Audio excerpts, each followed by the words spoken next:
এই ঘটনা দেশের ভাবমূর্তিকে নষ্ট করেছে, বর্তমান সরকারের ভাবমূর্তি নষ্ট করেছে এবং বাংলাদেশের গণতান্ত্রিক পরিবেশ যেন সহজে ফিরে না আসে, সেই কারণেই এটা ষড়যন্ত্র অংশ বিষয় মনে করি।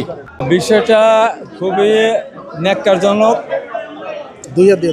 এই তো 1 বছর আগেই তো তারা ক্ষমতায় ছিল, তখন দেশে স্বৈর শাসন চলতেছিল, বিনা ভোটে নির্বাচন, মানুষের গণতান্ত্রিক কোনো রকমের পরিবেশ ছিল না, মানুষ ভোট দিতে পারত না।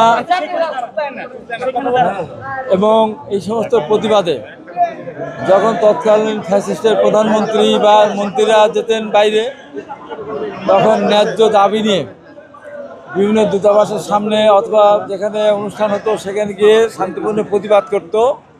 তখন ওই সরকার বলতো যে বিদেশের ভাবমূর্তি নষ্ট হচ্ছে।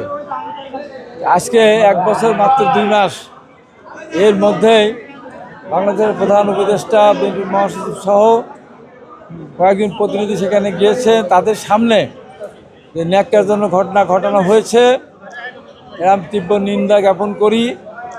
এবং আমরা মনে করি যে রাজনৈতিক কোনো ধরনের শিষ্টাচার তাদের ভিতরে নেই, তারা এতটুকু ধৈর্য ধরতে পারছে না।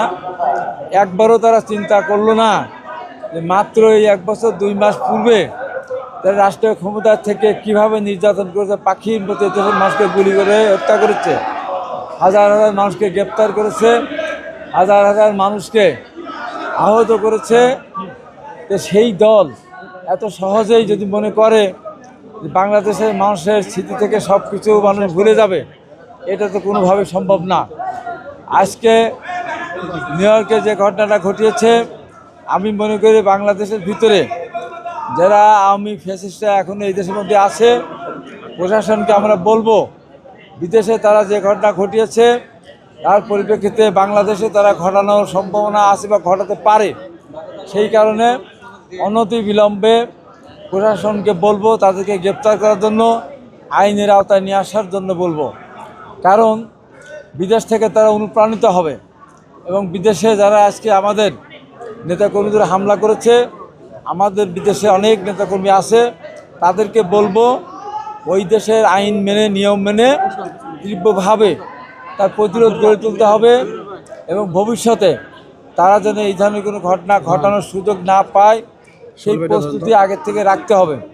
এক্সট্রিম মশার কয়েল প্ল্যান্ট ফাইবার দিয়ে তৈরি, ডেঙ্গু চিকুনগুনিয়া বাহি সহ যে কোনো মশার বিরুদ্ধে দেয় এক্সট্রিম সুরক্ষা। আমি আজকে জাতীয় কণ্ঠে বলতে চাই, এই ঘটনা দেশের ভাবমূর্তিকে নষ্ট করেছে, বর্তমান সরকারের ভাবমূর্তি নষ্ট করেছে এবং বাংলাদেশের গণতান্ত্রিক পরিবেশ যেন সহজে ফিরে না আসে, সেই কারণেই এটা ষড়যন্ত্র অংশ বিষয় মনে করি। আজকে দেশের মধ্যে একটা গোষ্ঠী তারা নির্বাচন যেন না হয় সেই জন্য বিভিন্ন দাবি দেওয়া নিয়ে, যে দাবিগুলো আগে ছিল না, এখন পেয়ার সিস্টেমে নির্বাচনের কথা বলে 6-7টা দল যুগপৎ আন্দোলন শুরু করেছে। আমি সরকারকে বলবো সিদ্ধান্ত আপনারা নেবেন, আপনারা সিদ্ধান্ত নেবেন ফেব্রুয়ারির মধ্যে প্রথম সপ্তাহ বা দ্বিতীয় সপ্তাহের মধ্যে আপনারা তফসিল ঘোষণা করবেন এবং নির্বাচন ফেব্রুয়ারির মধ্যে হতে হবে। যদি নির্বাচন ফেব্রুয়ারির মধ্যে না হয় তাহলে আপনারা রাষ্ট্রীয় ক্ষমতা থাকতে পারবেন না, কারণ সেনাবাহিনী আর আপনাদেরকে এইভাবে পাহারা দিবে না।